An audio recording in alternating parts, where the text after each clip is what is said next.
के बारे में। नमाज तरावीह को तरावीह क्यों कहते हैं? तरावीह कब और कैसे शुरू हुई? तरावीह की नमाज फर्ज है, वाजिब है या फिर सुन्नत है? और तरावीह में कुरान मजीद कैसे पढ़ना चाहिए? इसी तरह नमाज तरावीह के पढ़ने का मकसद क्या है, इसका राज क्या है, क्यों पढ़ी जाती है तरावीह?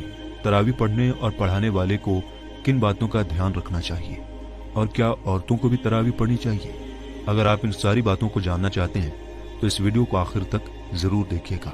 दोस्तों, सबसे पहले हम जानेंगे कि नमाज तरावीह को तरावीह क्यों कहा जाता है। अल्लामा इब्न हजर अस्कलानी अपनी किताब फतहुल बारी बुखारी की शरह में फरमाते हैं कि तरावीह ये तरवीहा की जमा है, और तरवीहा का मतलब होता है आराम करना। और हम नमाज तरावीह के अंदर हर 2 सलामों के बाद यानी हर 4 रकत के बाद कुछ देर के लिए बैठते हैं, कुछ देर आराम करते हैं। इसी वजह से इस नमाज को नमाज तरावीह यानी आराम वाली नमाज कहा जाता है। दूसरी बात यह है कि तरावीह कैसे और कब शुरू हुई। देखिए, नमाज तरावीह की शुरुआत सरकार दो आलम सल्लल्लाहु ताला अलैहि वसल्लम के ज़माने से ही हो गई थी। हज़रत आयशा सिद्दीक़ा रज़ियल्लाहु ताला अन्हा फरमाती हैं, मुस्लिम शरीफ की रिवायत है, आप कहती हैं कि एक मरतबा नबी करीम सल्लल्लाहु ताला अलैहि वसल्लम ने नमाज तरावीह मस्जिद में अदा फरमाई। जब आप सल्लल्लाहु ताला अलैहि वसल्लम को लोगों ने नमाज तरावीह अदा करते हुए देखा तो लोग आपके साथ जमा हो गए और आपके साथ लोगों ने नमाज अदा की। दूसरे दिन और ज्यादा तादाद में लोग जमा हो गए और लोगों की भीड़ और ज्यादा हो गई।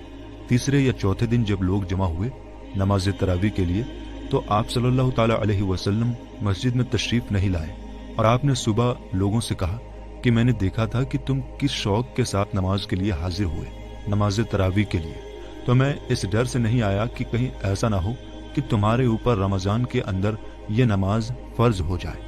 तो आप सल्लल्लाहु ताला अलैहि वसल्लम अगर रोज पढ़ाते रहते और लोगों का शौक भी इसी तरह रहता तो हो सकता था कि इस नमाज को अल्लाह ताला लोगों पर फर्ज कर देता। इसलिए सरकार दो आलम सल्लल्लाहु ताला अलैहि वसल्लम तीसरे या चौथे दिन मस्जिद में तशरीफ नहीं लाए और आपने ये नमाज नहीं पढ़ाई। तो इससे ये बात साबित हो गई कि तरावीह की नमाज फर्ज और वाजिब नहीं बल्कि ये नमाज सुन्नत है। फिर यही चीज हजरत अबू बकर सिद्दीक रज़ियल्लाहु ताला अन्हु के जमाने में रही कि सरकार दो आलम सल्लल्लाहु ताला अलैहि वसल्लम के जमाने में भी और हजरत अबू बकर सिद्दीक रज़ियल्लाहु ताला अन्हु के जमाने में नमाज तरावीह को अदा किया जाता था, लेकिन जमात के साथ अदा नहीं किया जाता था। अलग अलग लोग अदा करते थे। कुछ लोग इकट्ठा होकर भी अदा कर लेते थे और कुछ लोग अलग अलग भी अदा कर लेते थे, लेकिन कोई बाकायदा जमात का एहतमाम नहीं था। हजरत उमर फारूक रज़ियल्लाहु ताला अन्हु के शुरुआती दौर में भी ऐसा ही रहा, लेकिन मोता इमाम मालिक की रिवायत है, हजरत अब्दुल रहमान कारी फरमाते हैं कि मैं एक मरतबा हजरत उमर के साथ मस्जिद में गया रमजान के महीने में, तो हमने देखा कि लोग अलग अलग तरावीह की नमाज अदा कर रहे हैं। कुछ लोग कुछ ग्रुप में हैं तो कुछ लोग अलग अलग तन्हा तन्हा नमाज पढ़ रहे हैं। तो हजरत उमर ने जब ये मंजर देखा तो आपने फरमाया, क्या ही बेहतर होगा कि मैं इन सारे लोगों को एक ही इमाम के पीछे जमा कर दूं।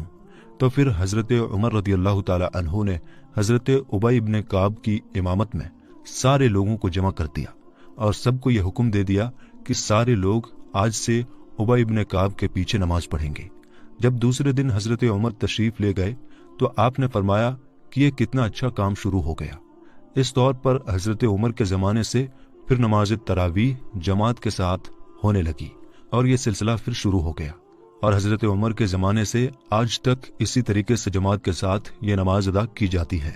कुछ लोगों को यह गलत फहमी हो गई है कि कुरान मजीद को सिर्फ एक मरतबा पूरा कर लेना यह नमाज तरावीह के अंदर सुन्नत है और जब पूरा हो गया तो अब तरावीह पढ़ने की कोई जरूरत नहीं है। हालांकि ये बात समझने की है, जैसा कि सहाबा की आदत रही है उस हिसाब से नमाज तरावीह के अंदर 2 चीजें सुन्नत हैं। एक तो ये कि कुरान मजीद को मुकम्मल किया जाए, ये एक सुन्नत हो गई। दूसरी ये कि तरावीह को पूरे महीने पढ़ा जाए, तो पूरा महीना तरावीह की नमाज पढ़ना यह सुन्नत मुअक्कदा है। अगर आपने कुरान मजीद मुकम्मल कर लिया है तो अब इसका मतलब ये नहीं रहा कि आप पर अब तरावीह पढ़ना जरूरी नहीं रहा, बल्कि ये जो सुन्नत मुअक्कदा है पूरा महीना तरावीह पढ़ना ये अब भी आप पर बाकी है। आपको पूरा महीना तरावीह पढ़ना चाहिए और 10 या 20 दिन में कुरान मजीद को ख़त्म करने के बाद मुकम्मल करने के बाद तरावीह को नहीं छोड़ना चाहिए, बल्कि पूरा महीना तरावीह को जारी रखना चाहिए, इसको पढ़ना चाहिए। देखिए, नमाज तरावी ये सुन्नत नमाज है, और सुन्नत और नफल नमाज जो होती है उसके बारे में आपको समझ लेना चाहिए कि सुन्नत और नफल नमाजें इसलिए पढ़ी जाती हैं क्योंकि ये फ़र्ज नमाजों की भरपाई करती हैं। फ़र्ज नमाजों की भरपाई करने का मतलब ये है कि हम फ़र्ज नमाजें जो अपनी पढ़ते हैं उसमें जो अनजाने में जो गलतियां हो जाती हैं, जो भूल हो जाती हैं, जो कोताहियां हो जाती हैं, तो अगर हम नफल नमाज अदा कर लें तो उन नफल के सदक़े में अल्लाह फ़र्ज के अंदर जो कोताहियां अनजाने में हो जाती हैं उन्हें माफ़ कर देता है। तो फ़र्ज नमाजें हमारी मुकम्मल हो जाती हैं, इसलिए हम नमाजें पढ़ते हैं। तो अल्लाह रब्बुल इज़्ज़त ने सुबह से शाम तक जो हम पर फ़र्ज नमाजों का हुक्म दिया है वो 20 रकात होती हैं, और तरावी भी 20 रकात होती हैं। तो हम 20 रकात तरावी इसलिए पढ़ते हैं ताकि जो दिन भर में हमने फ़र्ज नमाज पढ़ी हैं, जो वाजिब नमाजें पढ़ी हैं, उसमें जो कोताहियाँ, जो गलतियाँ रह गई हों, अल्लाह इन नमाजों के सदक़े में उन कोताहियों को दूर फरमा देता है, उनको माफ़ फरमा देता है। तो हमारी फ़र्ज नमाजें महफूज और मुकम्मल हो जाया करती हैं। अब रही बात कि तरावी की नमाज सिर्फ मर्द पर है या औरतों पर भी, तो उलमा फरमाते हैं कि तरावी की नमाज हर आकिल व बालिग मर्द और औरत के लिए सुन्नत मुअक्कदा है। यानी तरावीह की नमाज चाहे मर्द हो या औरत हो, सब के लिए पढ़ना ज़रूरी है, लेकिन औरतें अपने घरों में पढ़ें, इसका छोड़ना जायज़ नहीं। तरावी पढ़ने और पढ़ाने वाले किन बातों का ख्याल रखें, इसके बारे में बहुत सारी बातें हैं, लेकिन कुछ बातों का ज़रूर ख्याल रखें। उनमें से कुछ बातें ये हैं। नंबर 1, तरावी में कुरान पाक पढ़ा जाता है, और जब कुरान मजीद पढ़ा जाए तो उसे कान लगाकर गौर से सुनना और खामोश रहना फ़र्ज है। नंबर 2, तरावी में पूरा कुरान पढ़ना और सुनना सुन्नत मुअक्कदा अलल किफ़ाया है। यानी अगर कुछ लोगों ने मिलकर तरावी में ख़त्म कुरान का एहतमाम कर लिया तो बाकी इलाके वाले गुनहगार होने से बच जाएंगे।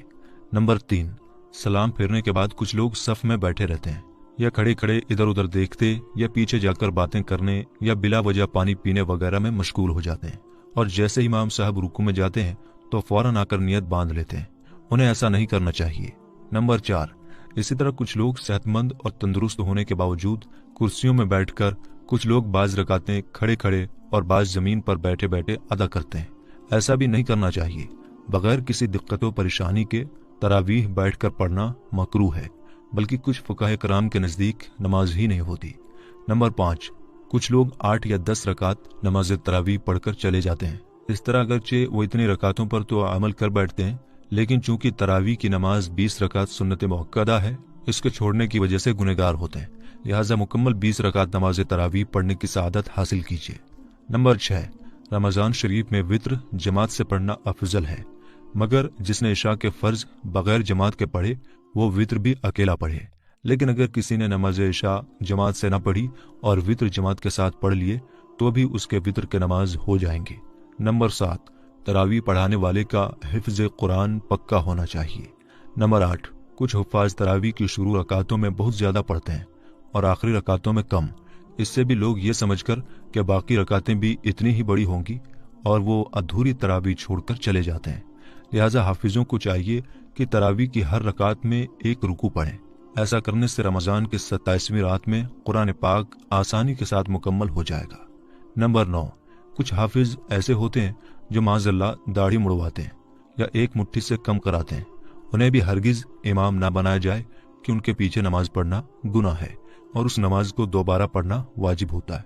नंबर 10, तरावी की नमाज हो या कोई और नमाज, उसके लिए ऐसे शख्स को चुना जाए जो इमामत के लायक हो।